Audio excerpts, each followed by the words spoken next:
बोलिए भारत माता की, भारत माता की, छत्तीसगढ़ महतारी की, छत्तीसगढ़ महतारी की। आज आपातकाल की 50वीं वर्षगांठ, जिसको हम लोग संविधान हत्या दिवस के रूप में मना रहे हैं, और इस कार्यक्रम में हम लोगों के बीच मंच में विराजमान हमारे प्रदेश के यशस्वी पूर्व मुख्यमंत्री और विधानसभा के अध्यक्ष, और जिनका उद्बोधन अभी हम सब लोग सुने, आदरणीय डॉक्टर रमन सिंह जी, हमारे प्रदेश के श्रम उद्योग एवं वाणिज्य मंत्री श्री लखनलाल देवांगन जी, आज के कार्यक्रम के मुख्य वक्ता डॉक्टर बलदेव शर्मा जी, पूर्व कुलपति कुशाभाऊ ठाकरे विश्वविद्यालय, हमारे विधायकगण श्री मोतीलाल साहू जी, श्री गुरु खुशवंत जी, पुरंदर मिश्रा जी, लोकतंत्र सेनानी राष्ट्रीय उपाध्यक्ष श्री सच्चिदानंद उपासनी जी, सीएसआईडीसी के चेयरमैन श्री राजीव अग्रवाल जी, पर्यटन मंडल के अध्यक्ष श्री नीलू शर्मा जी, साहित्य अकादमी के अध्यक्ष श्री शशांक शर्मा जी, लोकतंत्र सेनानी प्रदेश अध्यक्ष श्री दिवाकर तिवारी जी, हमारे संस्कृति विभाग के अधिकारीगण और सभी संभ्रांत नागरिक बंधुओं, और छत्तीसगढ़ ही नहीं पूरे देश के भविष्य कर्णधार मेरे प्यारे स्कूली भाई और बहनों और मीडिया के मित्रों, आज के इस कार्यक्रम में आप सभी का मैं हृदय से अभिनंदन और स्वागत करता हूं। और आज के इस कार्यक्रम के आयोजन के लिए संस्कृति विभाग और साहित्य अकादमी को भी धन्यवाद देना चाहूंगा, जिन्होंने हमारी ये जो नई पीढ़ी है, जो हमारे स्कूल के बेटा बेटी यहां पर बैठे हैं, उनको आपातकाल के विषय में जानकारी देने के लिए कार्यक्रम आयोजित है। और आज का ये दिन लोकतंत्र के सभी सेनानियों को नमन करने का भी दिन है, जिन्होंने आपातकाल में लोकतंत्र की रक्षा के लिए अनेकों यातनाएं सही। और आज इस संदर्भ में बाहर प्रदर्शनी भी लगा है, मुझे उम्मीद है बहुतों ने देखा भी होगा।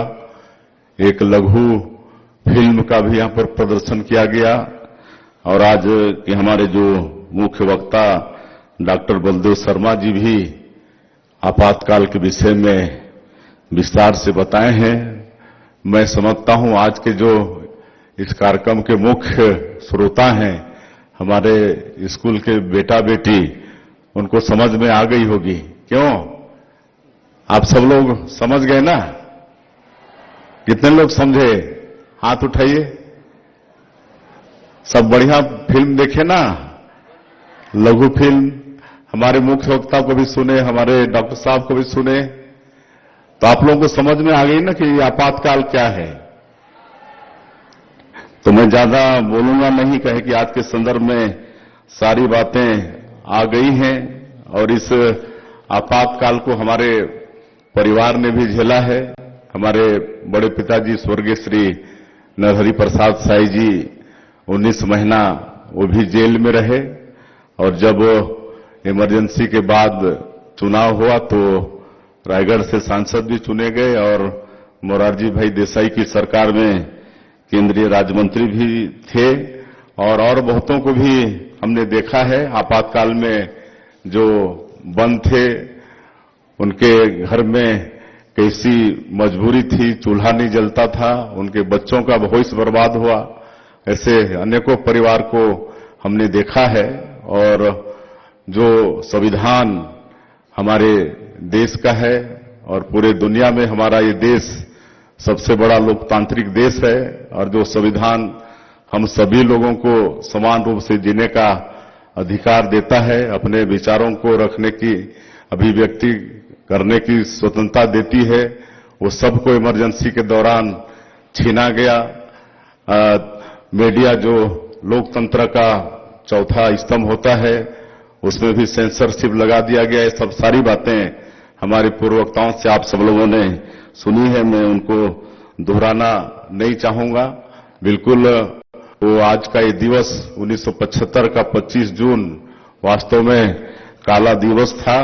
उसको हम लोग भी बच्चे थे तो थोड़ा थोड़ा, क्योंकि हमारा परिवार भी उस दंश को झेला है, तो महसूस करने से ही रूह कांप जाता है।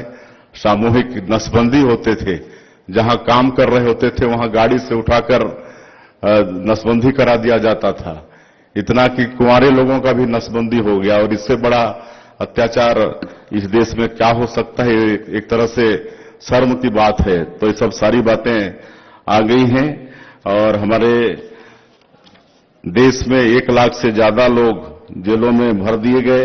छत्तीसगढ़ में भी करीब 1,500 लोग जेलों में भरे गए, जिसमें सच्चिदानंद उपासने आज हम लोगों के बीच हैं, जिन्होंने 19 महीना जेल में काटा है।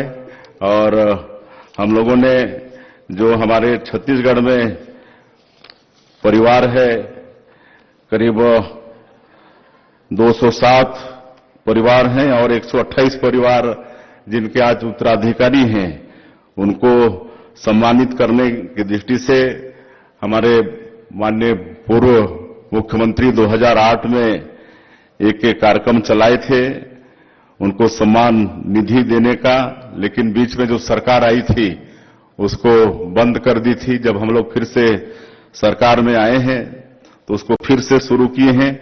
10,000 से लेकर 25,000 रुपये प्रति महीना दे रहे हैं, और आगे फिर से बंद मत हो, इसके लिए विधानसभा में इसके लिए कानून भी बनाए हैं।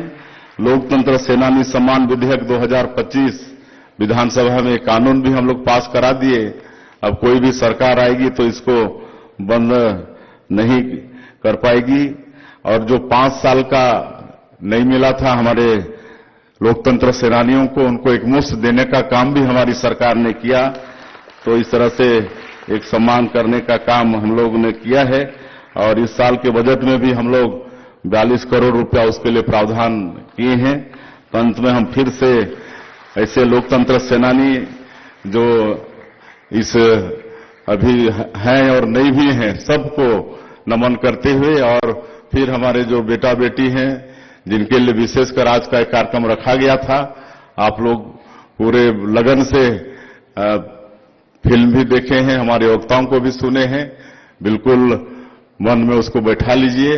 और ये संविधान की रक्षा करना खाली सरकार या अदालतों का काम नहीं है, बल्कि इस देश के एक एक नागरिक का भी काम है। इसको भी अपने मन में आप सब लोग रखेंगे। आप सब लोगों का बहुत बहुत धन्यवाद। जय हिंद, जय छत्तीसगढ़। बहुत बहुत धन्यवाद महोदय। और अब हम आप सभी से आग्रह करेंगे कि अपने अपने स्थान पर खड़े हो जाएं। राष्ट्रगीत के सम्मान में हम सब अपने स्थान पर खड़े होंगे। राष्ट्रगीत।